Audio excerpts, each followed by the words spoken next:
ایران کا مطالبہ ہے کہ مفاہمتی یادداشت پہ دستخط کے ساتھ ہی 50% منجمد اثاثے فوری طور پہ بحال کیے جائیں۔ اس کے علاوہ ٹرمپ نے ایک بڑا بیان دیا اور کہا کہ بھارت نے مسلسل کئی برسوں تک تجارتی اور معاشی طور پر فائدہ اٹھایا امریکہ سے۔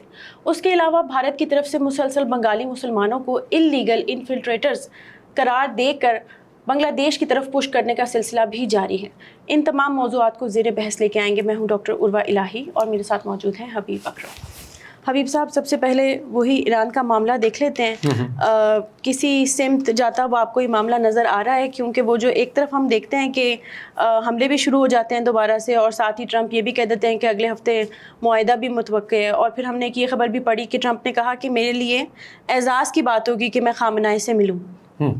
دیکھیے، ڈونلڈ ٹرمپ کی طرف سے مسلسل متضاد بیانات آ رہے ہیں اور امریکہ کی حکمت عملی میں بھی تضادات نظر آ رہے ہیں۔ کبھی ایسا لگتا ہے کہ جیسے یہ یورینیم لیے بغیر یہاں سے ٹلیں گے نہیں، اور کبھی ایسا لگتا ہے کہ یورینیم بھی چھوڑ دیں گے ویسے ہی نکل جائیں گے، اور کبھی ایسا لگتا ہے کہ یہ دراصل معاہدہ کرنا نہیں چاہتے، اور کبھی ایسا لگتا ہے کہ معاہدے کے لیے اتاولے ہو رہے ہیں۔ اچھا، اب یہ سارے کے سارے متضاد آپ دیکھ لیجئے کہ میسیجنگ ہو رہی ہے، اور دوسری طرف ایران کی کو جب آپ دیکھتے ہیں تو ایران ڈپلومیٹکلی اپنا جو اس کا پولیٹیکل موقف ہے اس کے اوپر مسلسل وہیں پر ایران کی طرف سے ہمیں کوئی کنفیوژن نظر نہیں آ رہی، کوئی کنفیوژن نہیں ہے، کوئی چیز نہیں ہے۔ اچھا، وہاں پہ ڈیٹیلز میں کوئی کنفیوژن ہو سکتا ہے، لیکن اگر آپ دیکھیں کہ براڈلی جو کنٹورز آف اینی ڈیل ہیں ان کے اوپر ایران کے اندر کوئی کنفیوژن نہیں ہے، اور ایران اپنی جگہ پر کھڑا ہے، لیکن امریکہ روزانہ کی بنیاد پر اپنی پوزیشن بدل رہا ہے۔ اب ڈونلڈ ٹرمپ، اور خاص طور پر ڈونلڈ ٹرمپ، اگر آپ ڈونلڈ ٹرمپ کو دیکھیں تو ڈونلڈ ٹرمپ ابھی کل کہہ رہے تھے کہ ڈیل نہیں ہوگی، آج کہتے ہیں کہ اچھا ڈیل ہو بھی سکتی ہے،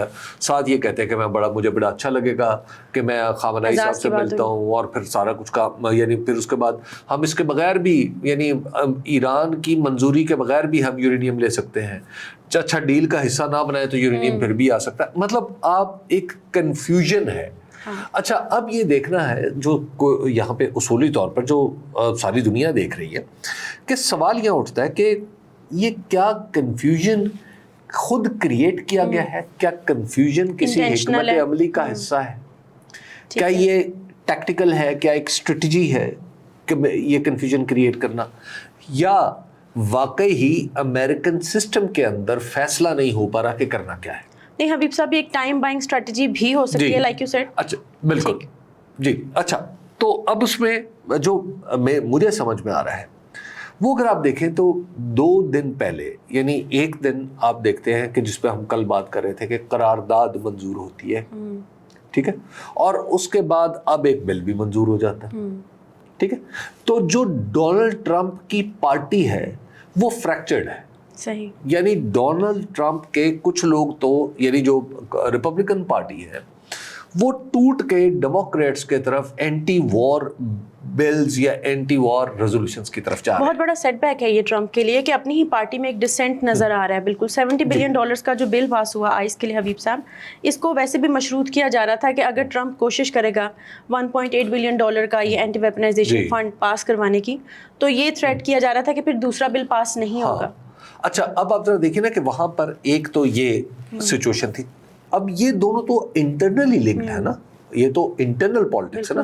70 بلین آئس ہے، یہ 1.5 بلین جو اینٹی ویپنائزیشن، یہ تو انٹرنل پالیٹکس کا حصہ ہے، وہاں پر پوزیشننگ اور ہے۔ لیکن اگر ہم خالصتاً ایران کے حوالے سے دیکھیں تو ایران کے حوالے سے ڈیموکریٹ جو ریپبلکن پارٹی ہے اس کے اندر آپ کو ایک فریکچر نظر آنا شروع ہو گیا، خاص طور پہ جب سے یہ الیکشن جیسے جیسے قریب آتے چلے جا رہے ہیں۔ اچھا، اب مڈ ٹرمز الیکشن سے پہلے جب یہ ہو رہا ہے اور کچھ لوگ ووٹ دے رہے ہیں ڈونلڈ ٹرمپ کے خلاف جا کے، تو کیا اس سے یہ مطلب نہیں لیا جا سکتا کہ ایکچولی جو فریکچر ہے وہ بڑا ہے سائز میں؟ ٹھیک ہے، جو آپ کو دکھائی دے رہا ہے وہ چھوٹا ہے، آپ کو وہ نمبر شفٹ ہوتے ہوئے ان فیور آف ڈیموکریٹس یا in favour of opposition to Donald Trump تو دکھائی دے رہے ہیں، اور وہ تھوڑے ہیں، لیکن اوریجنلی جو اندر صورتحال ہے وہ زیادہ خراب، وہ زیادہ بڑا ہوگا، کیونکہ یہ تو ایک انتہا ہے نا کہ آپ اپنی پارٹی ڈسپلن کے خلاف ووٹ دیں۔ بالکل، تو جب یہ ایک ہو رہا ہے تو اس کا مطلب ہے کہ یہ جو کنفیوژن ہے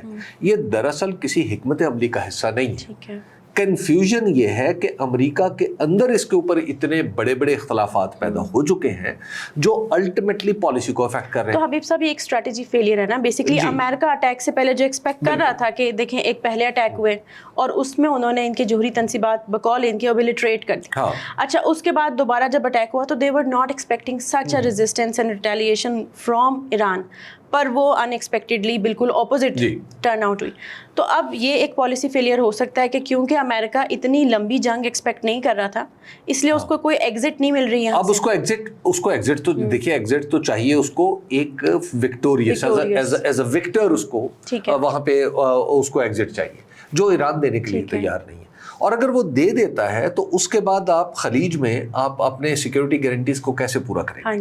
اب مطلب مارکو روبیو نے آج بھی کویت کے صدر سے, یعنی کویت کے معاف کیجیے گا وزیر خارجہ سے ملاقات کی اور انہیں یقین دلایا نہیں جی ہم پورے خطے کی سیکیورٹی کو ہم بحال رکھیں, اس کو لک آفٹر کریں گے, اور کیونکہ کویت نشانہ بن رہا ہے. اب وہ جس کو یہ کہتے ہیں کہ ہم آپ کی سیکیورٹی کا دھیان رکھیں گے, ایران اس کو نشانہ بنا دیتا ہے کیونکہ امریکہ کوئی ایسی حرکت کرتا ہے اس کے نتیجے میں جو ایرانی میزائل ہے ادھر چلا جاتا ہے, تو ریپیوٹ irreversibly ڈیمیج ہو چکی ہے already. اچھا دوسری بات اس میں ایک اور ہے, وہ ہے لبنان سے جڑی.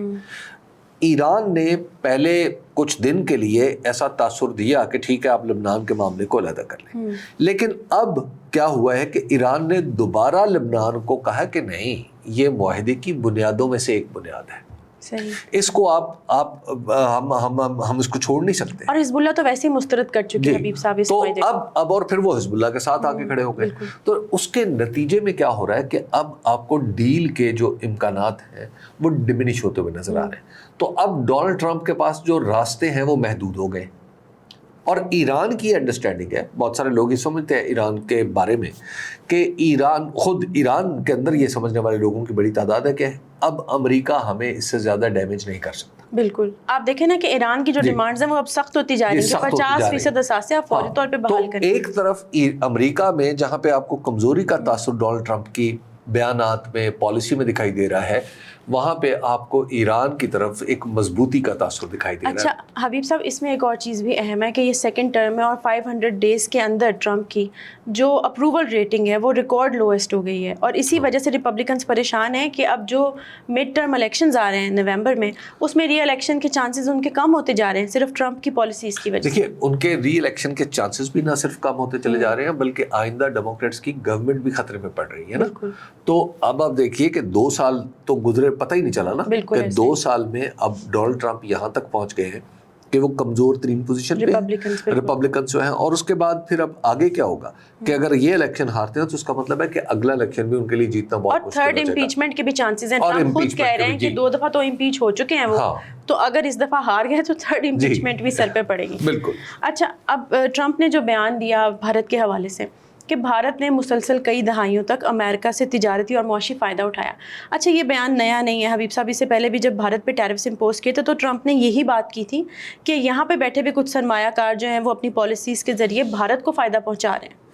دیکھیے ڈونلڈ ٹرمپ ایک ایسا لگتا ہے کہ ایک بالکل ایک پراپرٹی کا ایک عام سا پراپرٹی ڈیلر ہے جو پراپرٹی ایجنٹ ہے, اور وہ ہمیشہ لوگوں کی جیب پہ نظر رکھتا ہے, دوسرے ملکوں کا حساب کتاب کر رہا ہے. اچھا انہوں نے بڑے پیسے بنا لیے ہیں, یا وہ اس کے نزدیک سب سے بڑی جو پولیٹیکل اس کے پاس حربہ ہے, ویپن ہے, وہ ہے ٹیرف لگا دوں گا, ٹیرف ہٹا دوں گا, ٹیرف لگا دوں گا. اچھا اگر میں خوش ہوں تو میں ٹیرف ہٹا دوں گا, اگر میں ناراض ہوں تو میں ٹیرف لگا دوں گا. اچھا جب اتنے آپ, اور پھر اس کے ساتھ پھر یہ میرا خیال ہے کہ جو بھارت کے سیاستدان ہیں انہیں بھی ایک سمجھ میں آئے گی, بالخصوص مودی جی کو. مودی جی کا ایک انٹرویو ہے, وہ اب بھی ویب سائٹ ایک پوڈ کاسٹ انہوں نے جب ڈونلڈ ٹرمپ منتخب ہوئے تھے تو اس کے بعد یہ جب ملنے گئے تھے تو اس کے بعد کا وہ پوڈ کاسٹ ہے. تو اس میں انہوں نے ڈونلڈ ٹرمپ کو جسے کہتے ہیں ٹنگ ان چیک, وہ بالکل اس طریقے سے وہ خوشامد کی حد تک اترائے تھے اس پوڈ کاسٹ میں, اور وہ پوڈ کاسٹ کئی زبانوں میں ہے. اور اس پوڈ کاسٹ میں انہوں نے کہا کہ وہ تو میرے دوست, ہی از اے فرینڈ. اور انہوں نے کہا جی وہ اس نے پوچھا کہ آپ کے کیوں دوست ہیں؟ انہوں نے کہا اس لیے دوست ہیں کہ میں کہتا ہوں میک انڈیا گریٹ اگین, وہ کہتے ہیں میک امریکہ گریٹ اگین. اچھا یہ دونوں چونکہ اپنے اپنے طور پر الٹرا نیشنلسٹ بنے ہوئے نا, تو الٹرا نیشنلسٹ ہونے کا دونوں ایک جیسی حرکتیں کرتے ہیں, اپنے مخالفین کو غدار قرار دیتے ہیں, اپنے سے مختلف خیالات یا نظریات رکھنے والے کو ان کے اوپر زندگی حرام کرنے کی کوشش کرتے ہیں, سوسائٹی کو ڈیوائیڈ کرتے ہیں, سوسائٹی کے اندر کوئی اس طرح کی کوہیژن پیدا کرنے کی کوشش نہیں کرتے. تو اس وجہ سے وہ ساری نیگیٹو چیزیں ان دونوں کے درمیان مشترک ہیں جنہیں میں سمجھتا ہوں کہ جو دراصل کہیں کسی درجے میں کرمنل نیچر کی ہیں. تو وہ یہ نہیں خدا نخواستہ میں کہہ رہا کہ کوئی کرمنل ہے, ایک کرمنل نیچر ہوتی ہے بعض اوقات. میں اس طرح کی بات کروں کہ جس میں آپ اپنے مخالفین کے خاتمے پہ یقین رکھتے ہیں. اچھا, اب وہ انڈیا کو بھی سمجھ آ گئی ہوگی کہ امریکہ کا صدر ہی اور ڈونلڈ ٹرمپ ایسا صدر نہیں ہے جس کی کوئی مثال ملتی ہے, کیونکہ امریکہ کے اوپر اتنا برا صدر کبھی آج تک آیا ہی نہیں. جیسے آپ خود بھی بتا رہی ہیں کہ ان کی مسلسل ان کی جو ریٹنگز ہیں وہ اپروول ریٹنگ وہ نیچے کی طرف جا رہی ہیں. اپنے ملک کو میک امریکہ گریٹ اگین کا نعرہ لگا کے آئے اور امریکہ کے لوگوں کی زندگی اجیرن کرتی. کہا کہ جناب میں جو آپ کے روزمرہ کے اخراجات اور میں کمی کروں گا, اور تیل جو ہے وہ کہیں سے کہیں پہنچ گیا. یہ کہا کہ میں انٹرنیشنل وارز نہیں لڑوں گا, میں اوورسیز وارز نہیں لڑوں گا. اوورسیز وارز میں حبیب صاحب ٹرمپ کے سٹیٹمنٹس کو تو کوئی سیریس نہیں لیتا, اب سیریس نہیں لے رہا. لیکن مسئلہ یہ ہے کہ اب ٹرمپ ایک سیٹ پہ تو بیٹھا ہوگا نا, پوزیشن تو میٹر کر رہی ہے نا. تو اس کی پوزیشن میں پہلی ویکنس تو آئے گی جب یہ الیکشن ہو جائے گا. الیکشن کے بعد اگر ڈونلڈ ٹرمپ اگر سروائیو کر گئے پولیٹیکلی تو کم از کم کچھ کمزور ہوں گے, اور شاید دنیا میں بھی کچھ سیدھا سدھار آنے لگے. اور پھر امریکہ جو دنیا بھر میں, اگرچہ بہت سارے لوگ کہتے ہیں کہ یہ منافقت تھی وغیرہ وغیرہ, لیکن کم از کم وہ ممالک جہاں پہ کہیں انسانی حقوق کی بہت بڑی پیمانے پہ خلاف ورزی ہوتی تھی تو وہاں پہ امریکہ آواز اٹھاتا تھا. اب آپ دیکھ لیجیے کہ امریکہ بھی کوئی آواز نہیں اٹھا رہا کسی بھی لیول پہ. انڈیا میں اتنے بڑے پیمانے پہ خلاف ورزیاں ہو رہی ہیں, اور جیسے یعنی لوگوں کو, مسلمانوں کو بنگلہ دیشی یا پتہ نہیں کیا کا قرار دے کر نکالنے کی کوشش ہو رہی ہے. لیکن یہ بھی تو آواز تبھی اٹھاتے ہیں نا جب ان کا اپنا کوئی اسٹیک انوالو ہوتا ہے, ورنہ امریکہ بھی تو وہی ملک ہے جس نے پوری دنیا میں جہاں اس کے مفاد میں ڈیموکریسی تھی وہاں ڈیموکریسی, اور جہاں ڈکٹیٹرشپ تھی وہاں ڈکٹیٹرشپ کو اپروولز ملے.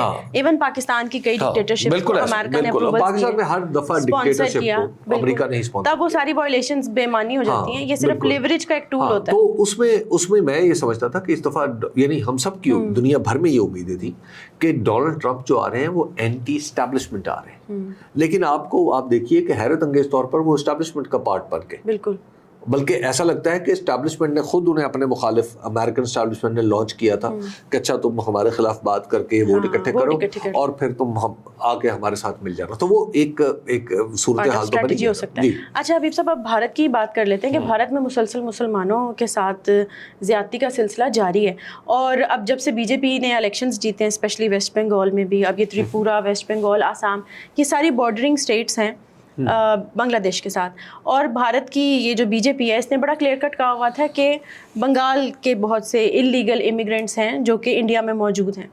اب وہ ہیں تو ظاہر ہے انڈینز ہی شروع سے, لیکن ان کو زبردستی بنگلہ دیشی بنا کے اور بنگلہ دیش میں داخل کرنے کی, فورس کرنے کی کوشش کی جا رہی ہے.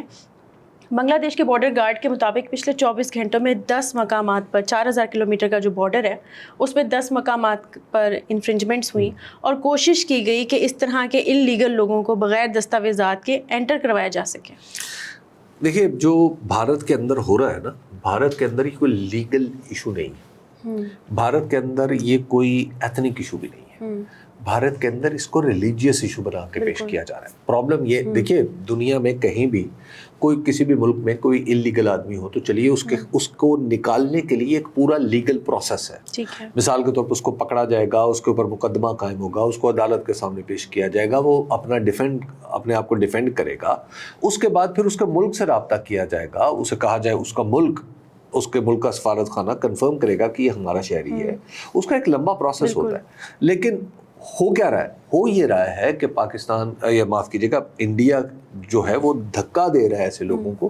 اچھا, اس بات کی کیا گارنٹی ہے کہ جن لوگوں کو وہاں کی انتظامیہ نے پکڑا ہے وہ واقعی بنگلہ دیشی بھی ہیں؟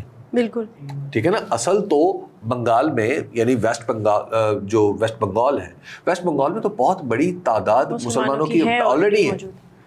تو جب اتنی بڑی تعداد میں مسلمان وہاں رہ رہے ہیں تو آپ ہر آدمی کو پکڑ کے یہ کہیں گے تقریباً 2.5 کروڑ مسلمان ہیں, 2.5 سے 3 کروڑ مسلمان ہیں. حبیب صاحب, ایسے ہی تو بہت سے لوگوں کو ووٹنگ رائٹ سے بھی محروم کیا گیا, اور ان کو کہا گیا کہ اپنی آئیڈینٹی پروف کریں, آپ شہریت ثابت کریں. پھر دوسری ایک اور چیز ہے, یہ جو ڈیٹا ہے جس سے یہ پتہ چلے گا مسلمان. دیکھیے اب جو تمام مذاہب سے جو تعلق رکھنے والے لوگ ہیں وہ عام طور پر اپنے ناموں سے بھی پہچانے جا سکتے ہیں, ٹھیک ہے نا, مطلب ہندو نام اور مسلم نام ان میں آپ کو فرق نظر آتا ہے.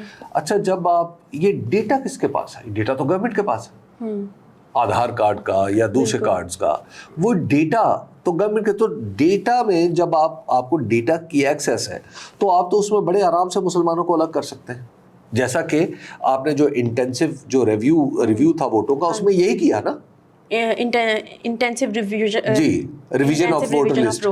جی اب وہ جو ووٹر لسٹ کو آپ نے دوبارہ انٹینسولی ریوائز کیا ہے, اس میں آپ نے کیا کیا کہ آپ نے وہ ایسے انڈیا والوں نے مختلف نام دے دیے اور اس کے بعد ان سارے ناموں کو اسلام کے بیس پہ بیسکلی اسلام کے بیس اور ان کو کہا کہ اور اب بھی یہ کیا ہو رہا ہے, یہ ریلیجیس بیس پہ ہو رہا ہے کہ بنگالی بولنے والا ہے.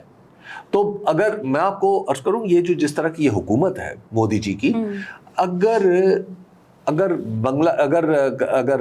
پنجاب میں بڑی تعداد میں مسلمان ہوتے تو ان کو کہا جاتا ہے یہ پاکستان ان کو بھیج دو. اگر راجستھان میں ہوتے تو یہ ہوتے. تو وہاں پر جب آپ اپنے اندر ایک ایکچولی ڈویژن کریٹ کر رہے ہیں تو اس کے بعد آپ یہ توقع رکھیں کہ دنیا آپ آرام سے سکون سے رہ لیں گے.